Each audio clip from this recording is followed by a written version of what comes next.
Belize, Central America.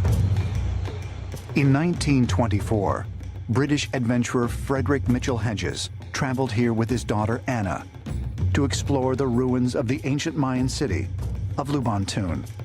One afternoon, Anna climbed to the top of a crumbling pyramid, hoping to see the ocean. It was high noon and she was at the top, and the way the sun came in, the way the rocks had moved and that there was just a small opening and the light from the sun went through and it hit the top of the skull. And she ran down and she's all excited. She said, "There's someone in there with a flashlight." Anna's father and others in their party were too large to fit inside the small opening of the pyramid. So they tied a rope around Anna and lowered her into the hole. When she came back up, Anna held the top of a strange crystal skull. A second search uncovered a matching jaw. As you might have suspected, nothing you just heard is true. The real story about the Mitchell Hedges skull is quite different. It's worth mentioning that the reason that Ancient Aliens focuses in on the Mitchell Hedges skull is because all of the other known crystal skulls have now been proven to be fakes, and even Ancient Aliens admits this. Scientific tests have determined that the two owned by the British Museum and the K. Branly were not authentic pre-Columbian artifacts. The Mitchell Hedges skull was the last hope for a real one, and the only reason it was the last hope was because the daughter of Mitchell Hedges, while she was still alive, refused to have an official study done to see if it was fake or not.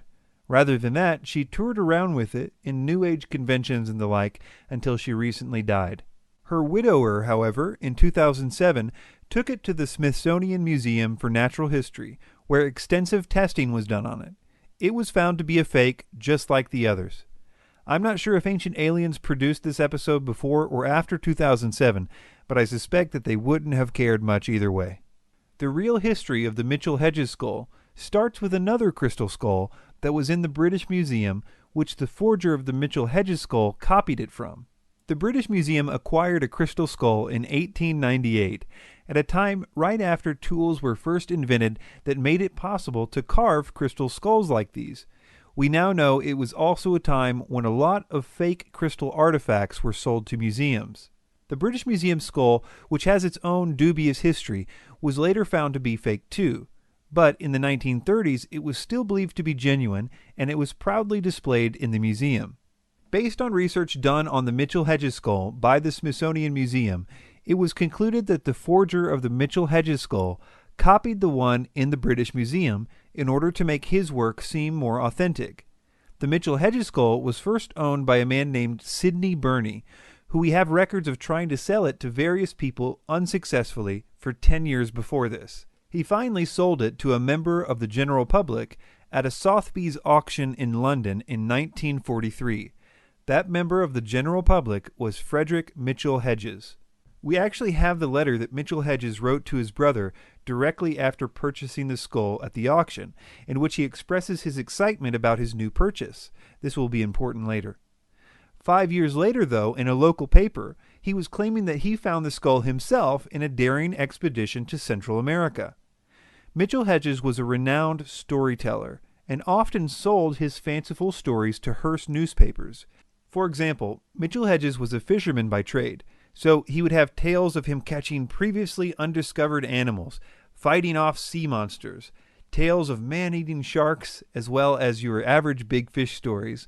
Later, though, with his book Danger is My Ally, he told tales of him discovering previously unknown lands and undiscovered people groups, as well as battling all kinds of jungle dangers.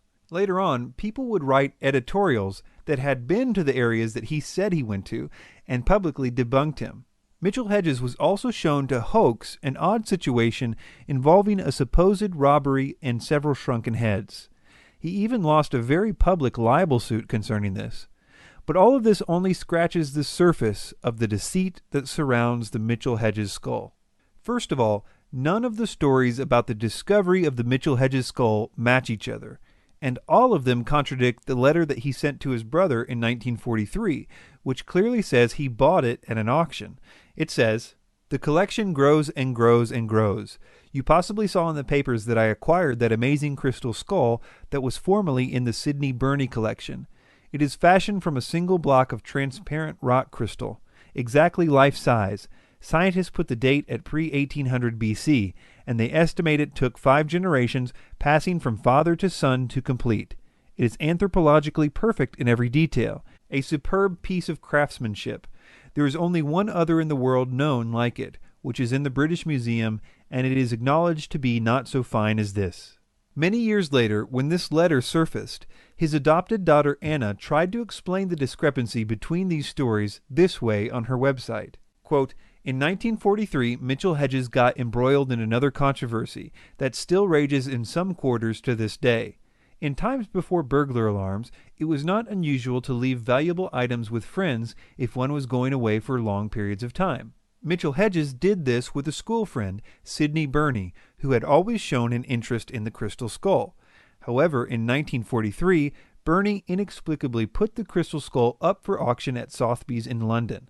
Mitchell Hedges learned of this the day before and was so furious that for a while he was unable to speak. Unable to contact Burney, he arose the next day at 5 a.m. and traveled to London to retrieve his property. Sotheby's informed him that the vendor was Sidney Burney's son. When they refused to withdraw it from the sale, Mitchell Hedges realized the easiest way of regaining his property was to purchase it back. This he did for £400. This doesn't make sense for a lot of reasons, let alone that according to her story, which we will get to in a minute, this would mean that he had the skull for 10 years and didn't mention it to anyone, until after he writes this letter to his brother a decade later, obviously implying that it was something that he just acquired for the first time. After Mitchell Hedges died, the skull was left to Anna Mitchell Hedges, his adopted daughter, and this is when things get really sketchy. Anna spent her entire life trying to sell the skull. She hired a guy named Frank Dorland, an art dealer, to promote the skull so that she could get it sold. Dorland had worked with her father when he was alive to sell another one of his objects, which also turned out to be a fake. She and Dorland signed an agreement in July of 1964 that he would promote the skull and that the price of its sale must be no less than $50,000. Dorland then got busy trying to make everything look really official, including coming up with a totally different story for the skull's discovery. After this agreement with Dorland in 1964 was the first time that Anna claimed that it was she, not her father, who found the skull, something that no one else seemed to mention the last 30 years. By doing this, it made Anna the sole person who could establish provenience for the skull, something that a buyer would want, especially a museum. And because everyone else involved was dead by this time, there was no one left to contradict this new story. All of the mystical claims about the skull were born out of the 2 books that the promoter, Frank Dorland, commissioned in order to promote the skull. Here is a letter from Dorland to Anna concerning the writer who he wanted to write one of the books. Quote, I have convinced Dick Garvin, who does sell, it is worth the percentage to you and me and you to furnish the information. This makes it a better book and makes more money all the way around. The skull is not sold. It is put to use in this manner and for public appearances to boost sales and interest. These books make outlandish claims about the crystal skull's origin and powers, and since the books were released at the height of the New Age movement, they enjoyed an uncritical and enthusiastic audience. During all these years, they tried desperately to sell the skull. The problem was that because of all the fakes, museums were now asking to validate the skull first. One letter from the British Museum to Anna shows that the negotiations were stopped when the curator caught wind of the actual history of the skull. None of this stops Ancient Aliens from promoting all kinds of contradictory stories about the skull. Yes, they're alien artifacts. Even some people think they're made on another planet. But they were created specifically to hold records from alien civilizations. There's a legend that there were 13 skulls, and that when the 13 skulls come together, then something significant will change in the world. Legend suggests that there are 12 additional worlds out there, planets which are inhabited by intelligent species. These 13 crystal skulls that allegedly exist on planet Earth were each brought here from one of those 12 planets, and the 13th skull is the one that apparently contains all of the information of all those 12 different worlds. And that's the legend of the crystal skulls. But, as ancient astronaut theorists maintain, why would visiting aliens have given the crystal skull to the Maya? The only problem is that no one can seem to find a record of this Mayan prophecy. The idea seems to trace back to one New Age author. Mayan scholars have never heard of this legend, and certainly not this one. A lot of natives and a lot of people working with crystal skulls say that the high quartz content skulls, and especially the quartz skulls themselves, is the highest frequency or energy or vibration possible on the physical plane.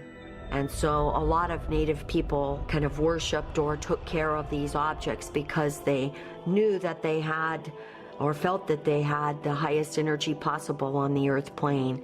This whole myth was birthed out of a marketing campaign for a forged artifact, a myth which found a home in the New Age. In conclusion, all of the proposed crystal skulls have now been conclusively proven to be hoaxes. The last holdout, the Mitchell Hedges skull, was only still a candidate because it was not allowed to be examined until recently.